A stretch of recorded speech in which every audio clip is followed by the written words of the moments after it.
Bom, pessoal, nós vamos falar hoje sobre o funcionamento invasivo com carga do transformador. Tá? Então, na nossa apostila, essa parte aqui a gente já viu, né? No início, já logo lá na primeira aula, a função do transformador, a necessidade dele, né? Os elementos básicos, os tipos de construção, né? Núcleo envolvido, núcleo envolvente, o princípio de funcionamento. Isso aqui, né, a gente fez experiência, né? Bem importante. Se a gente alimenta uma bobina, que seria o primário do transformador, no nosso caso, né, com uma fonte de tensão alternada, o valor do fluxo depende só da tensão, porque o fluxo, variando com o tempo, tem que induzir uma força eletromotriz igual à tensão, né? Menos V mais E igual a zero. Então a força eletromotriz é igual à tensão. Se eu coloco 220 aqui, a FEM tem que ser 220. Como a frequência, que a variação com o tempo é fixa, 60 Hz, de espiras também, então o fluxo tem que ter um tamanho tal que induza 220 volts. Né? Então o fluxo, ao contrário do que quando a gente alimenta com corrente contínua, nesse caso de alimentar com uma fonte de tensão alternada, o valor do fluxo depende da tensão. Né? Mas quem faz o fluxo é a corrente. Né? A gente já viu, se o circuito magnético for bom, a corrente é bem baixinha, como no caso do transformador, né? E a gente chama de corrente de magnetização, né? Então aqui a gente viu a força eletromotriz induzida, o E, 4.44 Fn Fluxo máximo, né? Então se a tensão aplicada é 220, a FEM tem que ser 220, né? Aqui é 60 Hz, o número de espiras, então o fluxo tem um certo valor. Aí quem se vira para fazer o fluxo? É a corrente. Né? Então, como a FEM é igual a tensão aplicada, eu coloco V aqui igual a E, passo tudo para baixo e acho o fluxo. A gente já viu isso, né? Então, o mais importante até hoje, né, que a gente viu, já falei várias vezes para vocês, né? O fluxo só depende da tensão. O valor dele depende da tensão, mas quem faz ele é a corrente, né? Inclusive ele está em fase com a corrente. A gente vê que é o fluxo e a corrente em fase, né? E a corrente atrasada da tensão, a FEM, né, é um cosseno, certo? Essa fórmula que a gente deduziu para o caso de valor senoidal, para tensão senoidal, né, e o valor eficaz da FEM. Então o E aqui já é o valor eficaz da FEM, né, e o fluxo não, o fluxo é o fluxo máximo, certo? Então se o circuito magnético for bom, a corrente de magnetização que cria o fluxo é bem baixinho, né? Se o circuito magnético for ruim, essa corrente é grande, né? E o valor do fluxo depende da tensão. Claro, depende da frequência também, mas se a frequência é constante, depende da tensão, certo? Se a tensão é constante, o fluxo então não muda, né? A não ser que a frequência mude, mas se a frequência é fixa, o fluxo realmente não muda. E a corrente vai ser pequena se o circuito magnético for bom, né? Então vocês podem ler isso aqui na apostila. O funcionamento invasivo, a gente já viu também, né?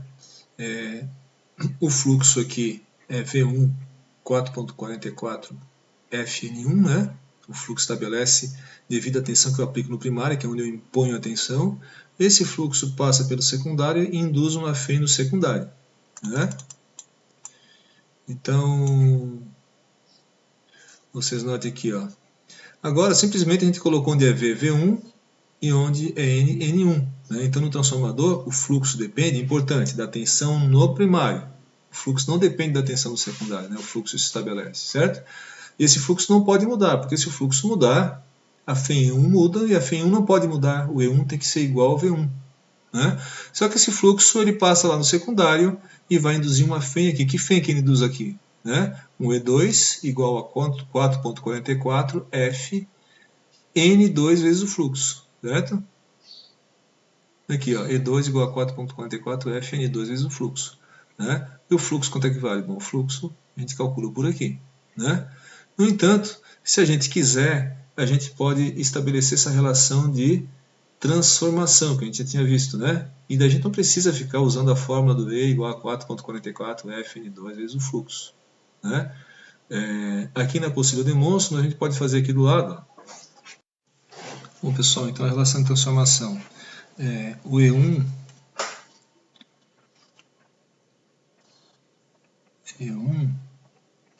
igual a 4.44 F N1 fluxo máximo. Então a gente sabe que o V1 é igual a E1 e a gente isola o fluxo e calculo o fluxo. Beleza, mas a FEM é essa aqui, né? Essa aqui é 220, atenção, a FEM vai ser 220, certo? Agora, aqui desse lado, o fluxo é produzido pela corrente de magnetização, né? Ele vai induzir a FEM 1 igual a V1, mas também ele vai induzir uma FEM E2 no secundário, né? Essa FEM E2 no secundário, quanto é que vale? Ele fala de Lenz, E igual a 4,44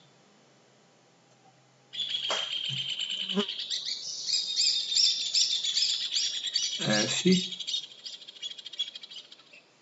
N2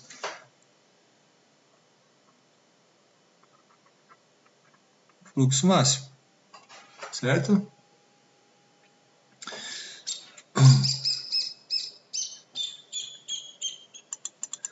Note que o 4,44, o F e o fluxo máximo são comuns às duas FEMs, né?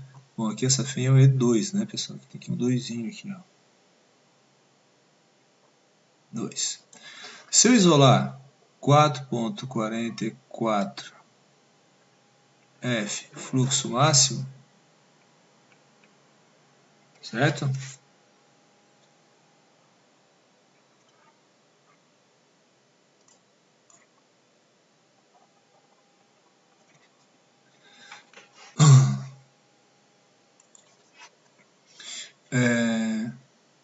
Nas duas fórmulas, ó, nessa aqui 4,44 F fluxo máximo fica E1 sobre N1. E1 sobre N1, que é igual a E2 sobre N2. Né, ó, E2 sobre N2, certo? Eu posso passar o E2 para baixo, então fica assim, ó, A, que é a relação de transformação, é igual a E1 sobre E2,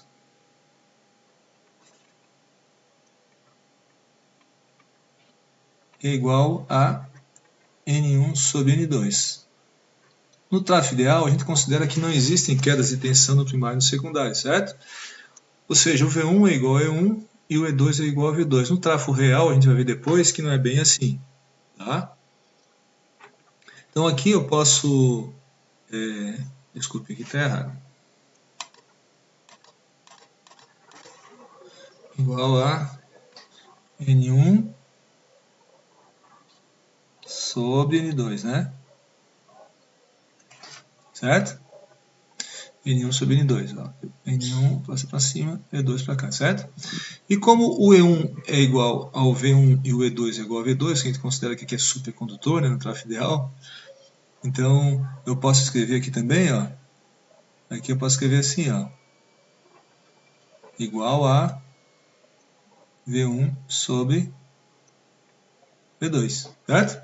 A gente chama de relação de transformação, né? Então, claro, se a gente quiser, a gente pode calcular o fluxo através dessa fórmula, pegar o fluxo, aplicar na fórmula da FEN2 e calcular o E2. Se o problema pedir para calcular o fluxo, a gente tem que fazer assim, mas se ele só der as tensões, né, e as relações e as espiras, o número de espiras, a gente pode calcular a outra tensão. Se dá o V1, eu calculo o V2, se dá o V2, eu calculo o V1. Né? Note que onde o número de espiras é maior, eu tenho a tensão maior. Então, se o N2 for maior que o N1, o E2 é maior e o V2 é maior que o V1. Né? Se o N2 for menor que o N1, então o V2 vai ser menor que o V1. O trafo é abaixador. Né? Então, a gente pode controlar a tensão do secundário pelo número de espiras do secundário em relação ao do primário. Tá bom, pessoal? Bom, agora é o seguinte, se eu colocar carga no transformador, né? Se eu colocar carga no transformador, funcionamento com carga então, certo? Bom, a gente já sabe que o fluxo, no primário, né, o fluxo que atravessa o núcleo depende só da tensão do primário, do V1, né? 4,44 FN1, ele não pode mudar. Porque se ele mudar, o E1 vai ser diferente do V1 e não fecha a lei de Kirchhoff. Quem faz o fluxo é o IM, a corrente de magnetização, mas se o circuito magnético for bom, eu posso considerar que ela é quase zero, muito pequenininha. A gente viu isso na prática, né, quando a gente alimentou a bobina, em tensão alternada. Então eu nem coloquei o IM aqui, tá vendo? Na verdade o que acontece é o seguinte, quando aparece uma corrente na carga, a gente já tinha falado sobre isso para vocês na aula, né? Aparece uma corrente 2. Por exemplo, você coloca uma lâmpada aqui, aparece uma corrente 2, certo? Essa corrente 2, se a gente usar a regra da mão direita, ela vai fazer um fluxo para cima aqui, ó. Vou tentar fazer o desenho aqui para vocês, tá?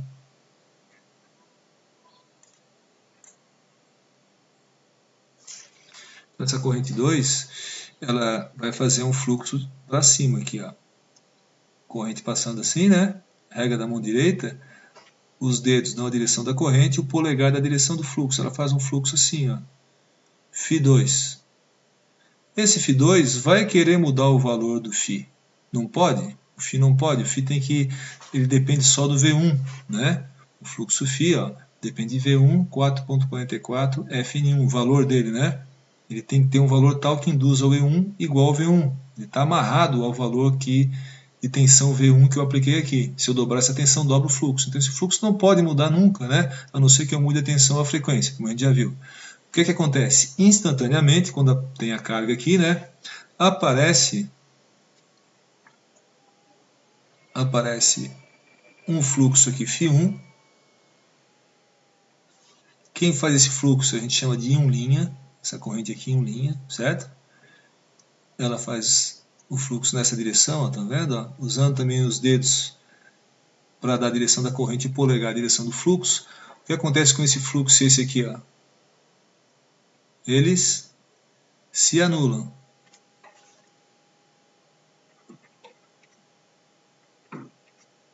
Certo? Se anulam. E o único fluxo que fica é o fluxo Φ que já existia, né? O que acontece? Isso aqui a gente poderia até escrever fasorialmente, tá? Todos eles aqui, ó. Note que eu não coloquei a corrente M aqui, que era muito pequenininha, a corrente M que faz o fluxo, né? Mas quando a gente coloca a carga, essa carga pode ser resistiva, RC, RL. Ligando a carga aqui vai circular a corrente 2. A corrente 2 faz um fluxo que tenta mudar o Φ, mas o Φ não pode mudar, depende só da tensão V1, né? O Φ não pode mudar, depende só do V1. Certo? Então, como o Φ não pode mudar, o Φ é constante, né? Φ é constante, a não ser que eu mude a frequência, ele depende só da tensão que eu aplico no primário, né? Então aparece instantaneamente o fluxo Φ1 que anula o fluxo Φ2. Note que se essa carga é indutiva, por exemplo, se a corrente se atrasa da tensão, essa aqui também vai se atrasar. Ou seja, as duas correntes têm que ficar em fase. Quando a corrente 2 é máxima, a I1 tem que ser máxima também, o íon-linha. Para quê? Para os fluxos que elas produzem se anularem. Então, para eles se anularem, essas duas correntes obrigatoriamente estão em fase, né? Então, quando aparece uma carga aqui, aparece uma corrente 2 e uma corrente íon-linha, corrente de reação do primário, tá? Por causa da carga. A gente chama corrente de reação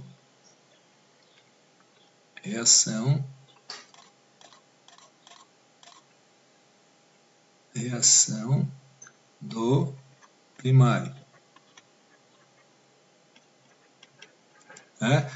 Essa corrente surge por causa da carga, né? E ela faz um fluxo Φ1 que anula o fluxo Φ2. Então, as correntes não se anulam, as correntes existem o tempo inteiro, mas os fluxos que elas produzem se anulam.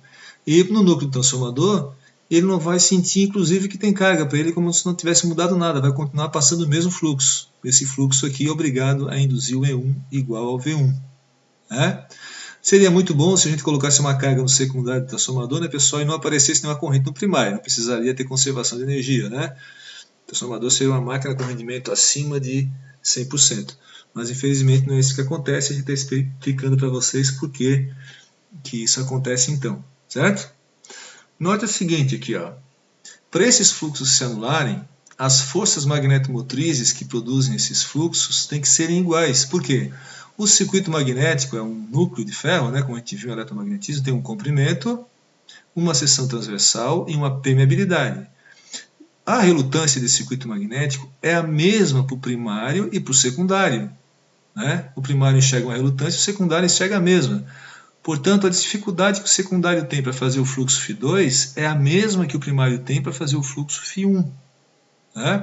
Então a gente pode escrever assim, ó, e a gente sabe que esses dois fluxos têm que ser iguais, né? Então o φ1 tem que ser igual ao φ2 para eles dois se anularem e não mudarem o fluxo principal, que depende só da tensão V1.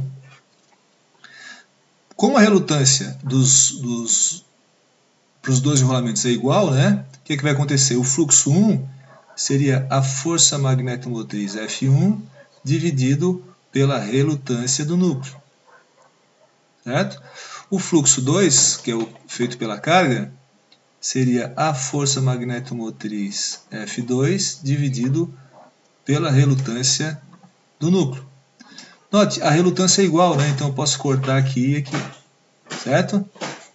Então eu tenho N1 em 1', Ni, que é a força magnetomotriz que faz o fluxo, no caso N1 em 1', que faz o fluxo φ1,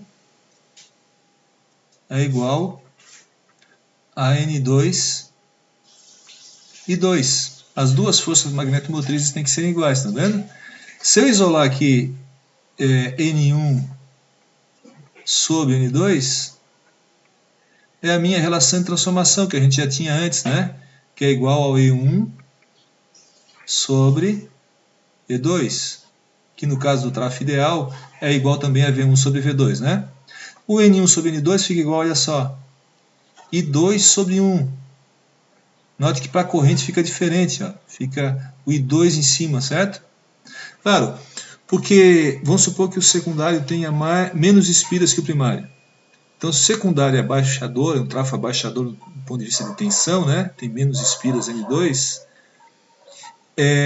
a corrente 2 ela tem que ser maior que a corrente 1. Né? Porque se o N2 é menor que o N1, N1 é grande, o I1 pequeno já consegue fazer o fluxo φ1. Se o N2 é pequeno, vai ter que ter um I2 grande para fazer o fluxo φ2. Nota que os dois fluxos têm que ser iguais, né? Então a carga faz a corrente I2 e ela faz o fluxo φ2. E a corrente I1, caso o número de espiras N1 seja maior que o N2, a corrente I1' pode ser pequena.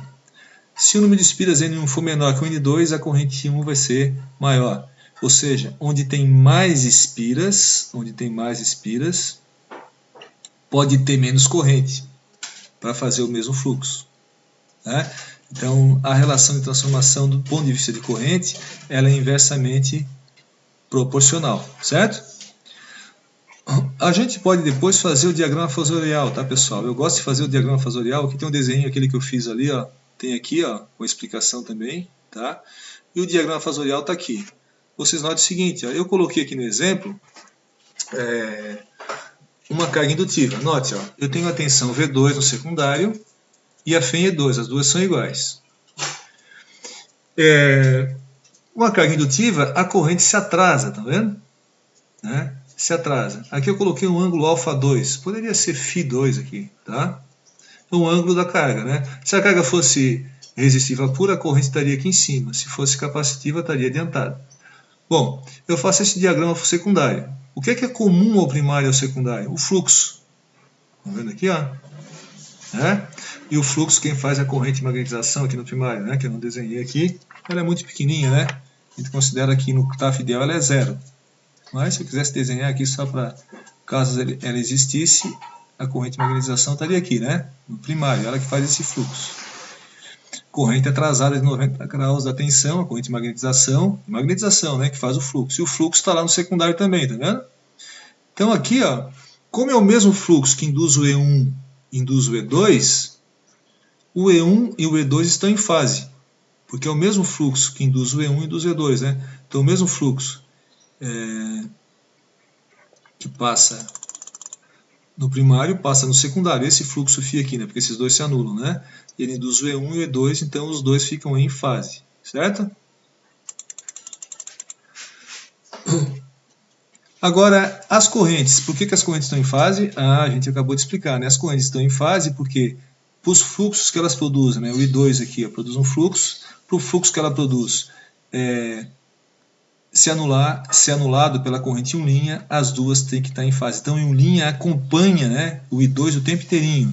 As duas ficam em fase, de tal maneira que os fluxos que elas produzem se anulam. E se houvesse um defasamento, uma corrente estaria no máximo, por exemplo, voltando no zero, os fluxos não iam se anular. certo? Então, nesse caso aqui é um diagrama fasorial para carga RL, né? Para carga RL. Note que se a carga fosse resistiva pura, por exemplo, a corrente 2 estaria aqui, certo? Se fosse resistiva pura, né? R puro, né? E a corrente 1 estaria aqui. Claro que a diferença, vai ter uma diferença entre elas, né? Por causa da relação de espiras. A gente teria que ver daí quanto que vai ser, mas elas, o módulo, né? Mas elas estariam em fase, certo? Se a carga fosse capacitiva, o I2 ficaria adiantado para cá e o I1 ficaria para cá, certo? Carga capacitiva, né? Carga capacitiva aconteceria isso aqui, certo? Aqui estaria o, desculpa, aqui não é o, aqui é o I1 linha, né, pessoal? Fiz dois aqui, é o I1 linha e aqui também o I1 linha, né? Aqui para carga capacitiva, né? I1 linha. E aqui seria o I2, aqui sim a carga, né? Se a carga fosse capacitiva, a corrente 2 ia ser adiantado o V2, né? O I2 ficaria aqui, ó. Mas aí o I1 linha também, o I1 linha fica com o mesmo ângulo do I2, certo? Junto, né? Então, se o secundário, a corrente muda de ângulo, no primário muda também junto. Então elas têm o mesmo ângulo, tá bom, pessoal? Então, nós vamos agora fazer alguns exercícios sobre transformador ideal, né? Na próxima videoaula eu vou falar sobre isso, tá bom? Obrigado.